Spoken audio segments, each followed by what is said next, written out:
అన్నా క్యాంటీన్లు పునఃప్రారంభం కావడంతో రాష్ట్రంలో పండుగ వాతావరణం నెలకొందన్నారు విజయవాడ తూర్పు నియోజకవర్గ ఎమ్మెల్యే గద్దె రామ్మోహన్. విజయవాడలోని 12వ డివిజన్లోని అయ్యప్పనగర్లో ఎమ్మెల్యే గద్దె రామ్మోహన్ పర్యటించారు.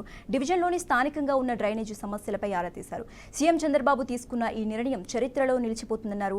గత వైసీపీ పాలనలో అన్న క్యాంటీన్లు మూసేసి దుర్మార్గంగా వ్యవహరించారన్నారు. అందుకే ఎన్నికల్లో ప్రజలు ఘోరంగా ఓడించారని ఎద్దేవా చేశారు. అన్న క్యాంటీన్ల ద్వారా తక్కువ ధరకే పేదల ఆకలి తీర్చడం సంతోషంగా ఉందన్నారు.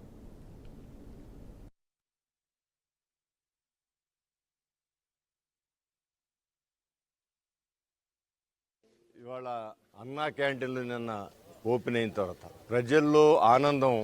ఎందుకంటే గతంలో ఇదే అన్నా క్యాంటీన్ని పబ్లిక్ అంతా కూడా చూడటం జరిగింది. తర్వాత 2019 ఎన్నికల్లో అన్నా క్యాంటీన్ కోసం అన్నా క్యాంటీన్ యొక్క ఇంపార్టెన్స్ కానీ దాని అవసరం కానీ 2019 నుంచి జగన్మోహన్ రెడ్డి గారు రద్దు చేసిన తర్వాత అన్నా క్యాంటీన్ ఉపయోగం ఎంతో ప్రజలకు బాగా తెలిసి వచ్చింది. ఇవాళ అంటూ ఉన్నారు, ఒక ఆటో కార్మికుడు ఒక ఆటో ఓనర్ దగ్గర అద్దెకి తీసుకుని అతను తిప్పుకుంటూ మధ్యలో పొద్దున్న బ్రేక్ఫాస్ట్ కానివ్వండి, లంచ్ కానివ్వండి, డిన్నర్ కానీ 5 రూపాయలతో భోజనం చేస్తే 15 రూపాయలతో తన భోజనం అయిపోతా ఉంది.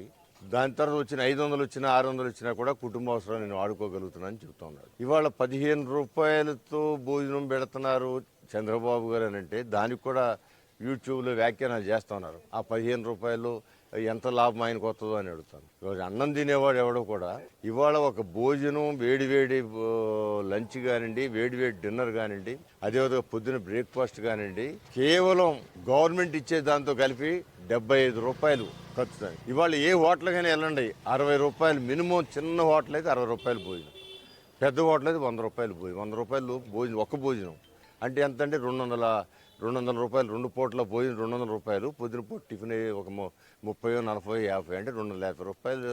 అంటే నెలకి 450 రూపాయలు ఖర్చు అవుతుంది. ఇవాళ ఈ సిస్టంలో చంద్రబాబు గారు ఇచ్చే అన్నా క్యాంటీన్ ద్వారా ఇచ్చే భోజనం నెలకి 450 రూపాయలు. ఒక్కరోజు మనం అదే ఆటో డ్రైవర్ ఒక్కరోజు ఇంటికాడ భోజనం చేసే అవకాశం లేనప్పుడు బయట భోజనం చేయాలంటే 200. అతను వచ్చిన సంపాదన 250 రూపాయలు భోజనానికి. ఇవాళ అన్నా